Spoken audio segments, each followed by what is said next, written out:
Nous sommes de retour ici en Vol 91 et je suis avec Jacinthe. Bonjour Jacinthe, comment tu vas aujourd'hui? Ça va très bien. Je suis tellement heureuse de te revoir dans la nouvelle année, Christian. Tu peux pas savoir. Ça fait très plaisir. Bonne année 2026 à toi. Ça fait toujours plaisir d'être au téléphone avec toi, de parler et surtout de commencer cette fois une nouvelle année ensemble. Ça fait encore plus plaisir. Eh oui, on a encore plein de choses à discuter. On n'a jamais assez de temps. Et je suis toujours, évidemment, très reconnaissante de pouvoir présenter le nouveau numéro du Nénuphar aux auditeurs d'Envol. Exactement. Et encore une fois, aujourd'hui, on a beaucoup de choses, comme tu l'as si bien signifié, beaucoup de choses intéressantes à discuter. Et si bien sûr tu le veux bien, je propose qu'on se lance tout droit directement dans nos discussions. On pourrait aussi parler justement de la nouvelle chronique Lucie au pays des émotions, parce que oui, on a beaucoup d'émotions qui sont entrées en ligne de compte ces derniers temps, que ce soit la joie avec les fêtes, mais aussi la tristesse aussi pour certaines personnes, parce que malheureusement, les fêtes, c'est pas toujours synonyme de joie pour tout le monde, parce qu'il y a la distance avec certaines familles et tout le reste. Mais est-ce qu'on pourrait un peu parler justement de ce fait-là? Oui, les émotions. Les émotions, c'est un sujet, je trouve, sur lequel on ne parle pas assez ou qu'on ne travaille pas assez. C'est pas si on avait à l'école un cours sur sur nos émotions, ça ferait peut-être du bien parce que durant les fêtes, il y a beaucoup de rencontres familiales pour ceux qui ont encore des familles. Et les rencontres familiales, ça suscite beaucoup de joie, mais aussi beaucoup de stress. Bon, évidemment, on veut apparaître à son mieux, surtout si on voit pas les gens souvent. Mais il y a aussi souvent des émotions refoulées parce que on a gardé certaines rancunes, on a des tensions qui viennent de, mon Dieu, des années et des années, et que c'est pas toujours réglé, et ça fait que on n'a pas toujours les rencontres aussi parfaites qu'on voudrait. Puis il y a une sorte de fatigue émotionnelle là-dedans. Quoi qu'il en soit, quand on a la chance avec Mathilde Gauthier qui nous présente une espèce de conte un peu.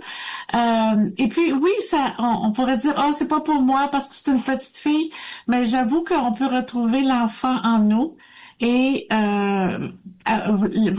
sentir les émotions comme Lucie, l'auteur ou le personnage principal de ce conte-là, les ressent. Et je suis heureuse. On commence ce mois-ci. On va présenter tout le conte dans le magazine. Alors, la présentation est exactement ce que je viens de dire. Les émotions façonnent notre manière d'être, elles influencent nos relations, nos choix et même parfois notre façon de nous percevoir nous-mêmes. Alors, si on peut, avec ce conte-là, nous aider à comprendre mieux nos émotions. Fantastique. D'ailleurs, il y a une espèce de glossaire des émotions où quand on regarde dans chaque texte, il va y avoir des mots en vert et dans le premier, on a le mot sensible qui nous amène à un lexique des sentiments, en fait. Pas des émotions, mais des sentiments. D'accord. Alors, je recommande la lecture de ça. C'est très court, hein? On choisit des extraits courts. Exactement. Et oui, c'est vrai.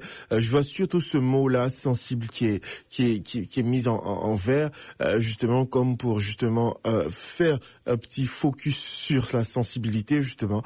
Et donc, mais j'espère quand même que la plupart des personnes qui nous écoutent, la plupart des personnes, et surtout toi aussi, Jacinthe, que en tout cas ces fêtes de fin d'année ont pu bien se passer de ton côté. Et parce que oui, quand on revient d'une année comme l'année 2025 et qu'on rentre dans l'année 2026 qui déjà commence avec un rythme assez spécial, il faut avoir passé quand même de belles fêtes, d'avoir reposé son mental, son esprit pour bien recommencer l'année avec de bons pieds. Mmh. Et donc, Allah, oui, vas-y. Exactement. Et donc aussi, on a encore avec le magazine Nénuphar quelque chose d'assez spécial. On a Grenouille à vos marques. Bien sûr, je sais que ça te tient beaucoup à cœur parce que c'est un tirage, un jeu que tu as beaucoup, que tu aimes beaucoup et que tu espères bien que ce sera un lecteur qui date depuis quelque temps. Tu l'avais déjà dit, qui le calme. Oui. Et donc, est-ce qu'on pourrait avoir plus de mise à jour par rapport à ça?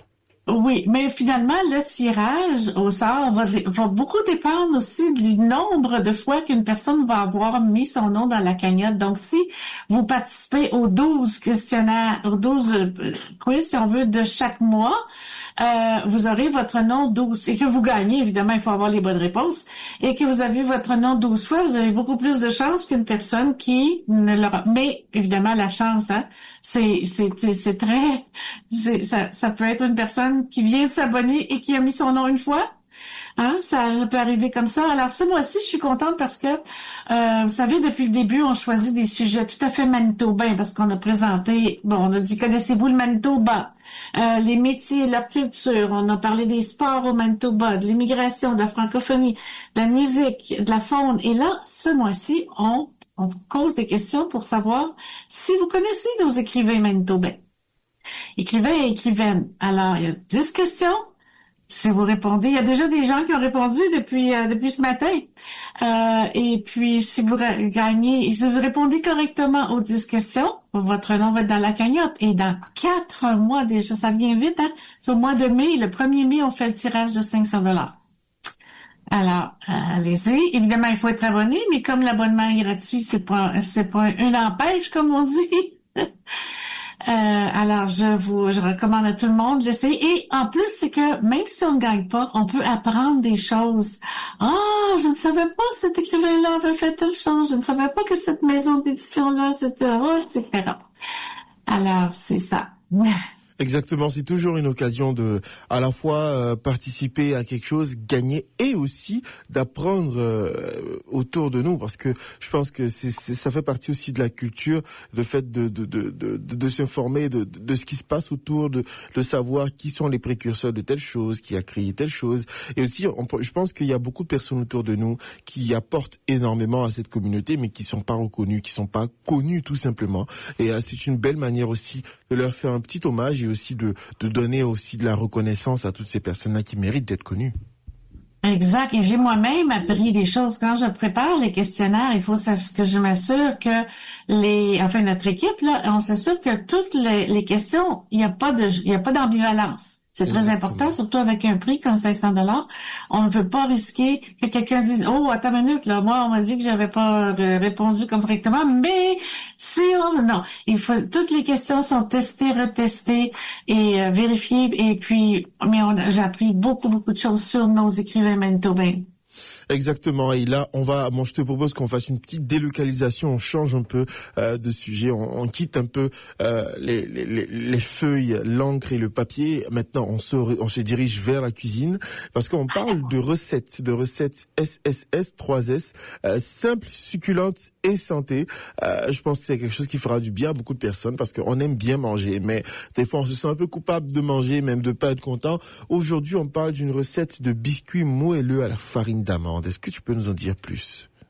Bien, ces recettes-là, effectivement, on tente d'utiliser des ingrédients qui sont santé. Donc, on va remplacer, par exemple, le sucre par du sirop d'érable. Pas que il n'y a pas de sucre dans le sirop d'érable, mais c'est un sucre qui est beaucoup plus santé que dans le sucre blanc.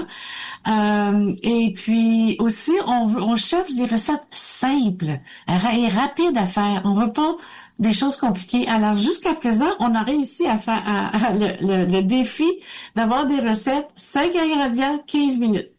Et très simple. Alors, les biscuits à la farine d'amande, on met les ingrédients dans le robot et voilà, on les met, on fait nos biscuits. Ils sont délicieux. Et toutes ces recettes-là, je les ai essayées. Je les essaie pour être certaine que c'est bon. Et aussi un sorbet à l'amande. Tellement simple, Christian, que tu vas avoir le goût d'en faire.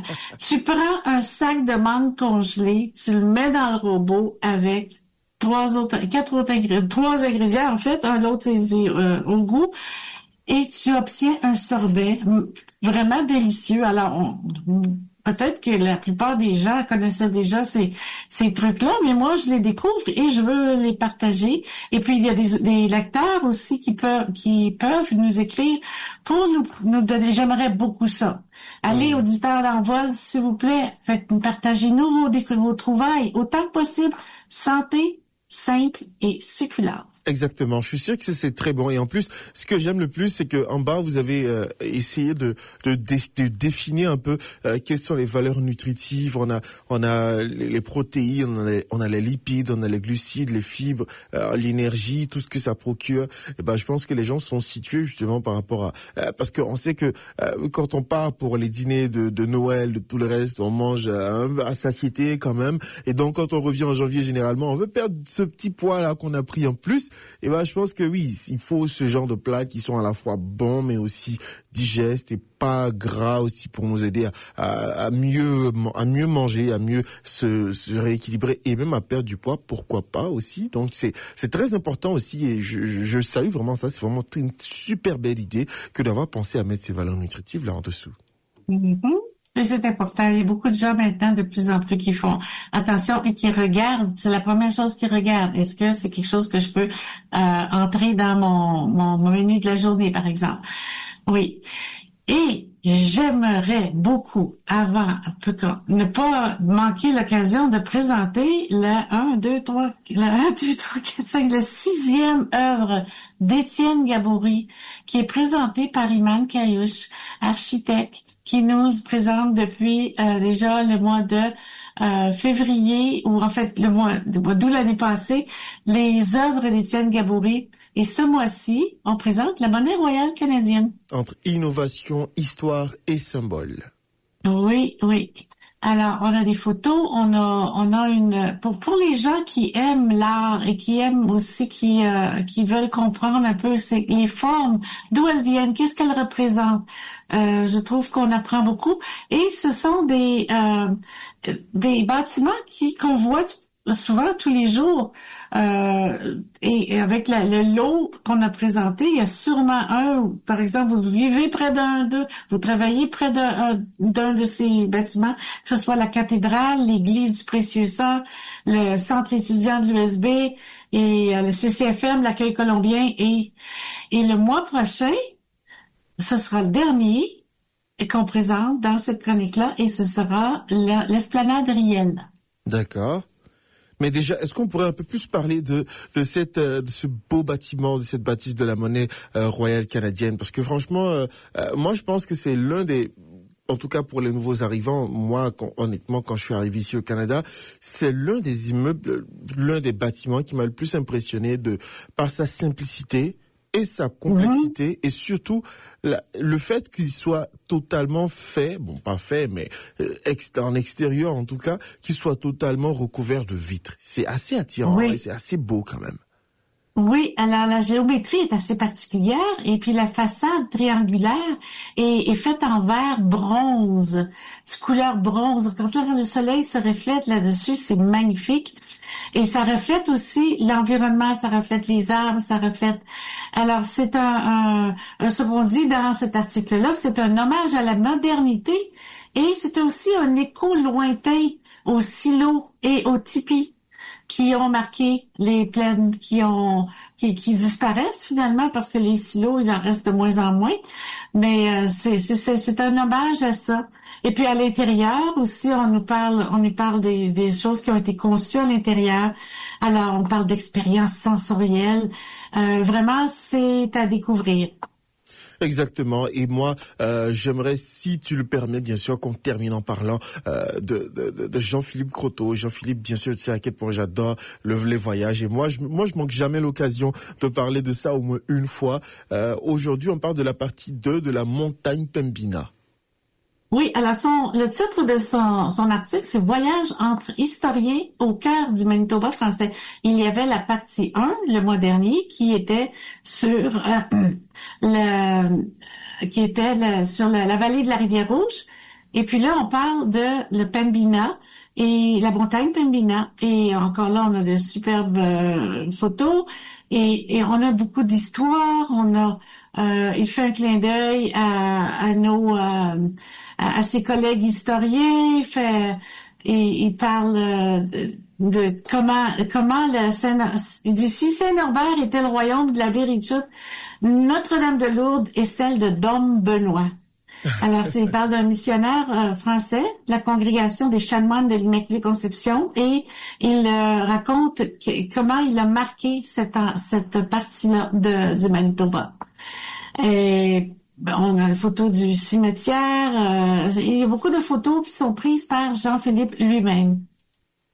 Et c'est vraiment assez détaillé, on peut le voir. C'est vraiment beaucoup de détails.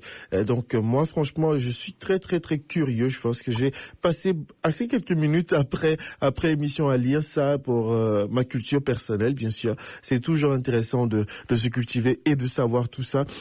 Jacinthe, c'est toujours un plaisir de parler avec toi. Est-ce que en cette nouvelle année, tu aurais peut-être des vœux pour les auditeurs d'Envol ou des informations spéciales à passer de la part du magazine Le Nénuphar?